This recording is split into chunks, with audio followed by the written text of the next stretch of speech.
accounting in the sense that I go through all the taxes and I tell you how each tax is worked out. It's more to give you a feel of the changing environment here, and also what are the key focuses that businesses should be aware of as they go into structures.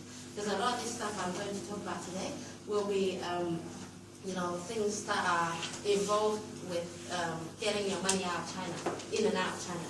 So that's a lot of that's a lot of questions that the clients do ask us, because that's what they're worried about. Once they put their money in and they do set up a structure to run their trading operations, what are the methods that you can get your money out, and also how can I move my money around and record it accordingly. So it might be a little bit different to the other sessions when we went through the basics, of the trading models and everything like that. It's going to be a bit of a, we're going to talk about some of the larger changes that are happening in China, in regards to accounting taxes. So I think some of you are maybe already familiar with the China taxes, maybe the tax rates, but I list them here just to give you an idea, so you can compare it maybe to your own country and the countries that you're trading in. For corporate income tax, it's 25% here for all companies. In the past, it used to be higher for foreign companies and lower for Chinese companies. But since 2008, that has been flattened out, and everyone, all companies now are on the unified rate, 25% of net profit. So it should be, say, net profit there actually. So generally it is a bit higher than other jurisdictions in Asia. Maybe particularly when you compare to places like Hong Kong and Singapore, where this rate is about 16.5, 17 in Hong Kong and Singapore. So the corporate income tax rate is generally higher than those jurisdictions. But I don't know how it compares to your own country. And then value-added tax here, for most of the goods, is 17%. And the value-added tax also goes by what we call the HS code, which you may remember from the import and export session. The HS code of your products basically determines the tax rates for everything. So, but for value-added tax, most goods, I would say 90% plus 95% of goods apply to 17% here in China. And then for some of the services now that you supply to overseas companies or Chinese companies, actually VAT also applies to those now. It can be 6 to 17% depending on the type of services. For example, for consultancy services, it's usually at the lower end of 6%, and then for the higher end, it usually applies to like finance leasing or property leasing, that kind of services. So there's a big list of what service should apply to what rate, and maybe it's a little bit different to overseas, because here when you apply for to pay service fees to another company or to overseas, you actually have to get the approval of the tax officer for them to confirm which rate it should be for the service you're supplying. So later on, I'll talk a little bit about service fees as well, and the withholding taxes on service fees that companies should be aware of. So bear that in mind, that there are some services now apply to the VAT. I include here business tax of 5% of turnover, because in the past, before the VAT reform scheme took place in China, which in Shanghai it was at the start of 2012 when the changes started happening. Business tax is a turnover tax. So in the past, every time you provide service and you charge a set X amount, you actually have to add business tax on top of it, and which is not a deductible amount in your trading transaction. This means that this is an added cost for all companies. As long as they provide services or they receive services, then they have to pay this service fee of 5% on top. But now that the VAT reform scheme has started to be implemented over China, the idea is really that if the government can put some of the categories that used to apply for business tax into VAT, that means that businesses can then deduct the VAT amount that they pay on the services that they purchase from other suppliers. Okay, so there are some changes with business tax and VAT that we'll mention in a bit, and then individual income tax here is in China is 3 to 45% on a progressive rate. I believe there are 9 tiers, 8 or 9 tiers. I don't remember exactly. To the individual income tax rates here, and it goes up quite quickly as well. So for a lot of expats here, they could very easily be on 45% straight away when they come to China. And then for individual income tax as well, for expats, the first 4,500 per month is tax-free. 4,800 per month is tax-free. For Chinese people, it's 3,500. The first 3,500 per month is tax-free. Okay. So then there's also dividend tax, which we will talk quite a lot about in the next slides. Dividend tax from China to overseas is generally 10% to most countries. The only if there is a special double tax treaty in place with the holding company of your trading company, for example, in China, of your WOFI, then you could receive, as low as a 5% reduced rate for the profits that you send out on dividend tax. Now, the dividend tax is really every year when you're able to send profit out every year, and it only applies to the dividend that's been declared and sent back out of China. So the profits, if you want to send it out of China, then 10% will apply on the amount that you send out. So it can be quite a lot. That's why a lot of the international tax structuring work, looking at that is quite important at the start when you're setting up your operations here. Any questions on those before I?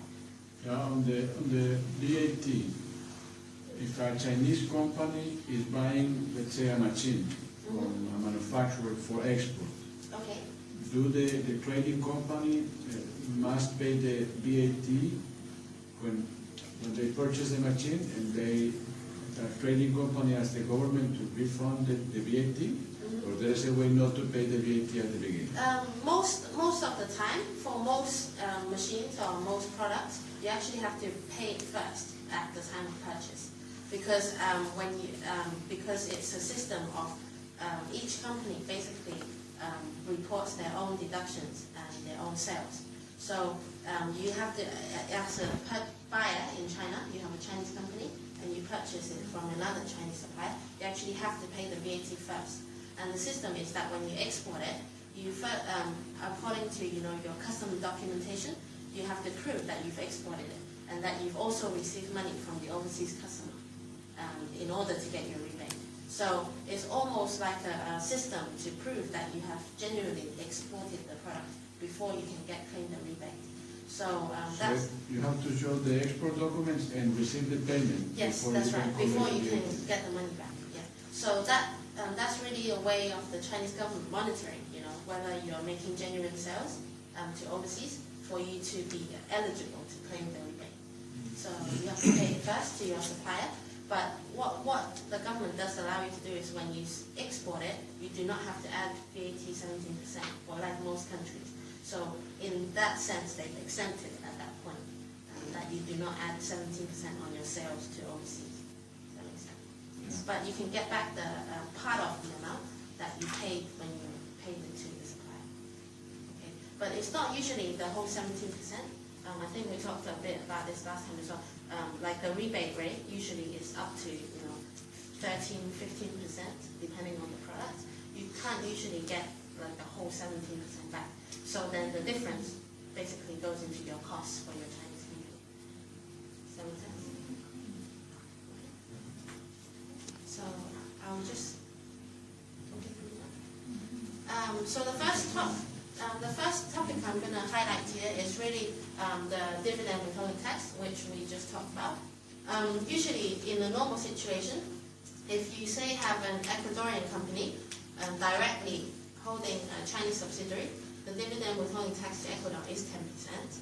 So if you do not, if you have a very simple structure and you make profit in the Chinese subsidiary, each year, at the end of the year, once you've cleared your annual audit and then you've cleared your corporate income tax filing for that year, you you actually have a window of about 2 months when you can actually declare your dividend. This is typically around April to June when you can make this filing. If you miss it, then you can only do it the next year to declare your dividends back to overseas headquarters. Like I said, the tax rate is 10%, so any amount that you send out, 10% will be deducted, and it is the Chinese subsidiary's responsibility to really withhold and pay that into the government on behalf of the parent company. Even though, this taxes should be borne by the parent company, but because the Chinese subsidiary is the one who is registered in China, they have the responsibility to really declare to make the filing. If a lot of companies do consider the Hong Kong holding structure, one of the main reasons is, as you can see here, because of the special tax treaty between China and Hong Kong, there is a reduced rate of 5% if Chinese subsidiary is directly held by a Hong Kong holding company, which means that if you did have a plan to declare dividends, regularly, this could be, an overall saving of 5% for your money going back to parent company. Now, Hong Kong is a tax haven of some sort that, as you guys know, a lot of countries overseas now are looking at Hong Kong quite carefully. So I'm not sure what the Ecuadorian government at the moment, what their really their kind of attitude towards a Hong Kong holding company is, if you do decide to invest through this structure. So that's something that, if you're considering, then you should check this out. Equally, it goes for, other countries. US, for example, is also 10%. Most of the European countries are 10% too, except UK and places like Luxembourg, Ireland, which have reduced rate of 5%. So if there's a country you're interested in finding out about, I can help you look that up. Okay. So in the past, in order to get the 5% deduction, is fairly simple. As long as you have a Hong Kong holding company, then you're eligible to get the 5% withholding tax deduction. But nowadays, because the Chinese government is also getting more sophisticated, the tax department is becoming aware that, well, they've always been aware, but they're just taking action now, that a lot of companies do just put a Hong Kong holding company for the sake of getting this reduction. Then now they're becoming more sophisticated in terms of how they control, what kind of people are eligible for this deduction. Now they've actually released towards the middle of last year, around June 2012, the government actually released a new circular, which meant that there are now a number of criteria that you have to meet before you can get this deduction to claim any tax benefits between countries. One of the tests is the beneficial owner test criteria. So basically, they will, if you do not meet all of these criteria, when you apply to the tax bureau, then your application can be automatically rejected, and you can't get the reduction rate, which means that your structure does not work. So the tax bureau will look at things like, once you receive your dividends overseas, does that dividend directly go to another country straight away within the year? So this is something that they will look at to see whether the holding company is really the beneficial owner of your dividends from China. And what they'll also look at, what are business activities of the the direct holding company that is claiming the deduction. Are there actually any transactions happening in that company? If, for example, in the previous slide, if the Hong Kong holding company does not actually have any presence in Hong Kong, it doesn't do anything, it's just a dead company, just a holding company with no transactions, no employees, then it's very likely that they're going to reject your reduction. So when you're planning the Hong Kong holding, that's something to be considered as well. Also, they also look at, like I said, the staff allocation, the scale of assets. Do you actually have anything, any substance in that company? And number 4 is, do you have any right to control your income or the property? So that means, if in Hong Kong you actually have no one that's managing it, and it's all controlled by your overseas company in the US. Equally, if you have your China company, and the China company is actually directly controlled by the Ecuadorian headquarters, for example, but the Hong Kong company actually does nothing, then you will not pass this beneficial owner test that the Chinese government is now enforcing. And then finally, are you exempt from tax, or are you enjoying a relatively low effective tax rate? So this is something that they consider again, because Hong Kong, for example, like I mentioned, is an area with lower tax rate than China, then this will be a big consideration for them. If you are applying, then almost immediately, if you're holding companies in Hong Kong or Singapore, this will flag up the beneficial owner test for the tax bureau when you do the application. So generally, the trend is that Chinese government is really becoming more, like I said, sophisticated in how they run their procedures, so that they make sure only there's not so many loopholes as such on the tax side, that people can use Hong Kong or Singapore in their structure just for tax benefits. So they want genuine businesses to be able to enjoy these benefits rather than just anyone that sets up a company in the structure. Okay. So any questions on the dividend? Okay. So then the dividend is the first way, really the most obvious way of getting your profits out of China. The second very important way that is actually more flexible is really what we call service payment.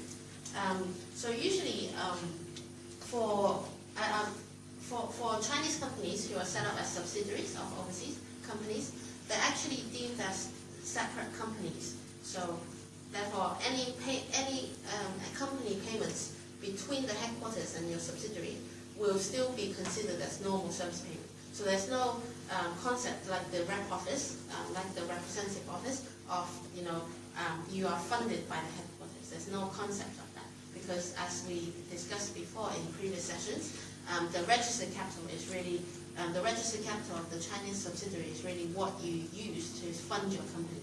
So it's seen as separate companies. So any flow of payments or any flow of funds between the two companies must be for a genuine purpose. So you cannot just send funds as you like in China, they have to be categorized as some sort of service payments or goods payment of goods. In China, for the payment of goods, there's no withholding tax. So as long as you have goods, corresponding goods that comes alongside the intercompany payment, then there's no withholding tax. But for services, it's very different. Because for services, because a lot of people can use services as a method of just really trying to get their funds overseas, then there are different rules to the services that you really have to, the tax rates, it has to be verified by the tax officer. So in that sense, there can be some, it can be, you have to be very clear about what the payment you're making between companies are for. Otherwise, it can become difficult at the end of the year when you do annual audit. You may be challenged by the tax bureau or the auditor, on whether the payments are genuine. So the withholding tax is really, now to put it very simply, if you perform, obviously the service payment is for a service that's being performed.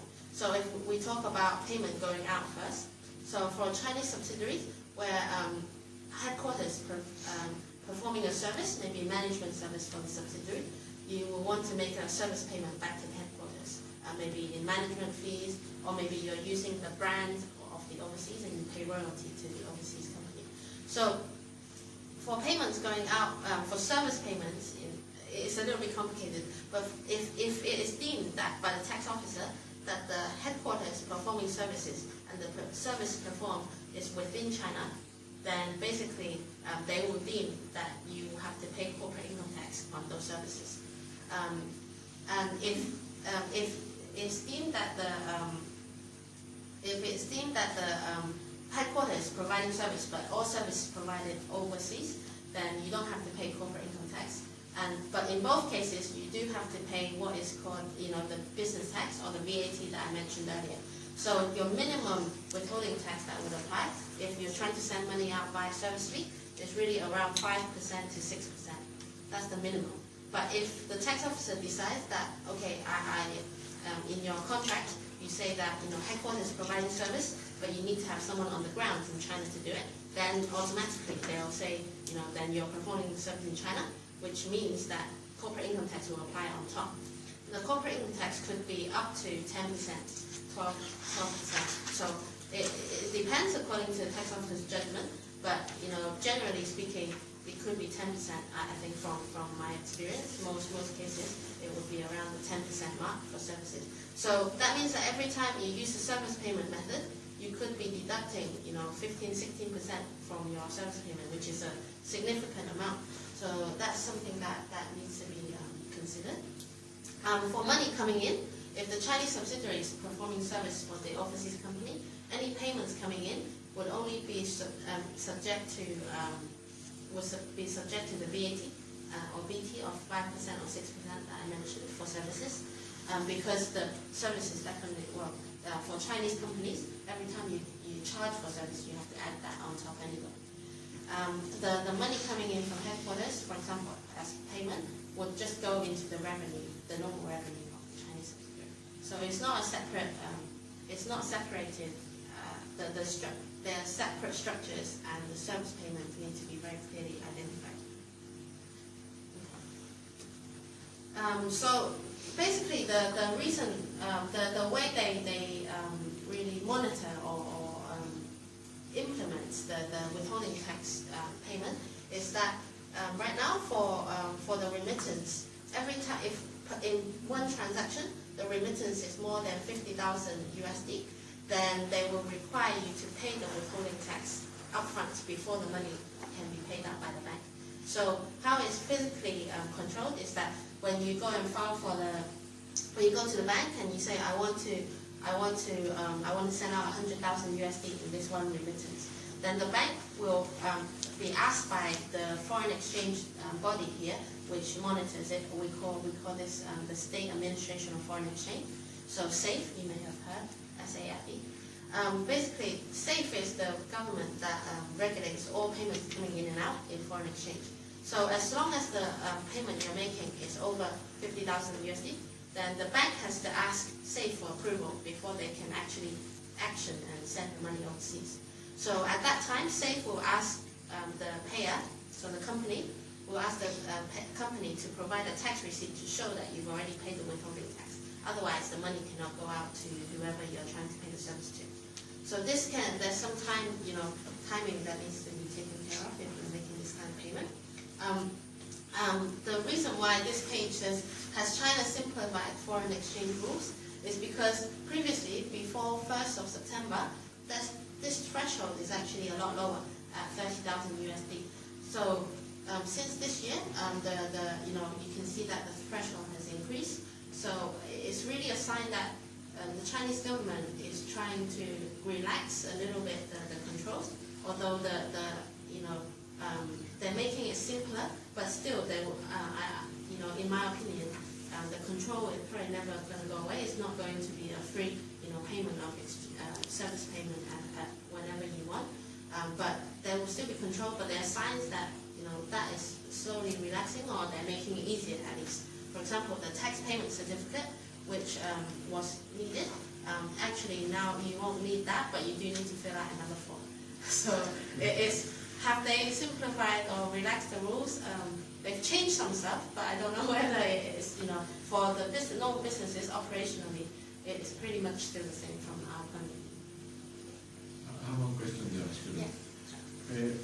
If the Hong Kong holding company wants to make a loan to a Chinese trading company for operating purposes, once the Chinese company gets the money to pay the Hong Kong holding company to pay the loan, is there any withholding or any retention there? There should not be, but there should be interest on the loan, because any loans made by parent company to the subsidiary should be in accordance with the minimum interest rate that's published by the Chinese government. So there should be interest, and on the interest, if the interest needs to be sent back on the interest, there may be withholding tax. Yeah. So, but on the loan part, there's no withholding tax. You cannot do a loan without interest. Yeah. They must Yes, have it. you must. You cannot do a 0%. Even when you put the loan in place, you need to go to the SAFE, to the State Bureau of Foreign Exchange to really get approval. Because for the money to come in, you need the approval anyway. So at that point, they will check your contract. They'll see whether your interest rate is in line, whether it's the parties are clear, who the parties are. Then at that point, they will give you the approval. So then there's the service fee remittance process. Like I said, I already mentioned some of this before. Basically, you need to have a service contract in place. Otherwise, you will not be able to do your bookkeeping to show what the service payments are for. And also, when you send the money out, sometimes the bank will still ask you, show me your service agreement to show me that this is a genuine payment going overseas. And like the time frames on the left are really just some typical time frame that our clients will meet. So you can see that even if you're thinking of putting a service fee in place, it could take maybe 2 to 3 weeks at least, really to put it in place and to receive the money. For the contract must be done in Chinese and English, and also it needs, it can be flexible as well. You do not have to just have, you do not have to have one service agreement for every payment that you make. Maybe you can have a general service agreement and use that to pay whenever you like. So there's some flexibility that can be built into it. And in many cases, the service fee approach is preferred by some foreign companies because our clients in particular. Because sometimes the dividend is very set. You can only declare it during the 2 months that you're allowed to file for the dividend. But for service fee, you can actually use it throughout the year. Sometimes they prefer that. And then so you have to, once you have the contract, you have to take it to the tax bureau to register it. When we say register, they're not really formally registering it, but the tax officer needs to be aware that you're making this service payment, particularly if it's intercompany, because if they're caught by surprise that they see you making a lot of service payment overseas, they may start, that may give them cause to investigate your company further, and that's something that we do not want to do. So we always encourage clients to really go to the tax office first, have them look at the contract so they are aware that you're making this payment, then it saves a lot of trouble afterwards. Then you pay the tax, the China company that pays the tax, and then you can remit the fund like I mentioned. It actually still says 30,000 there from previous, but it's now 50,000.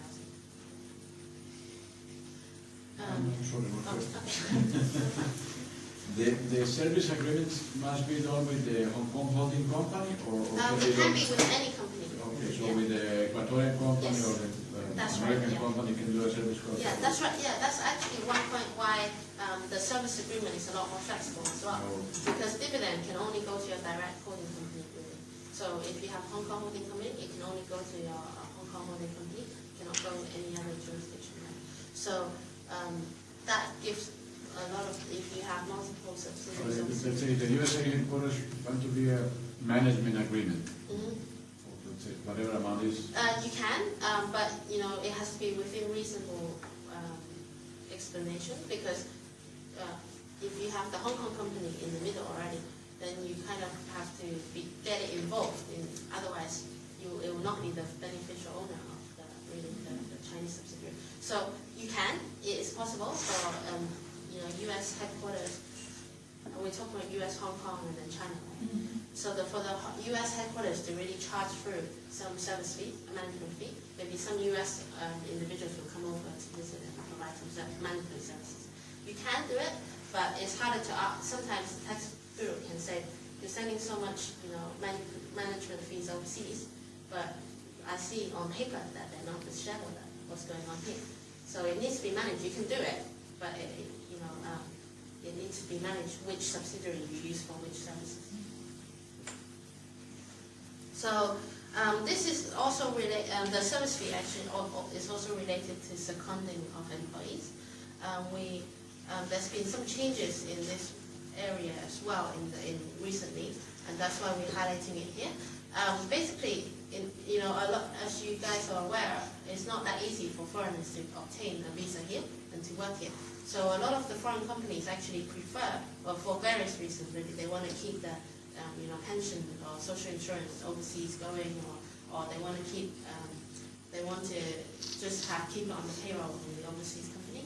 Then the seconded employees actually sometimes will just travel here informally on visits, and then a charge will be made by WUFI to send back to the parent company, to charge back to the parent company for the cost of the employee, use of the employee.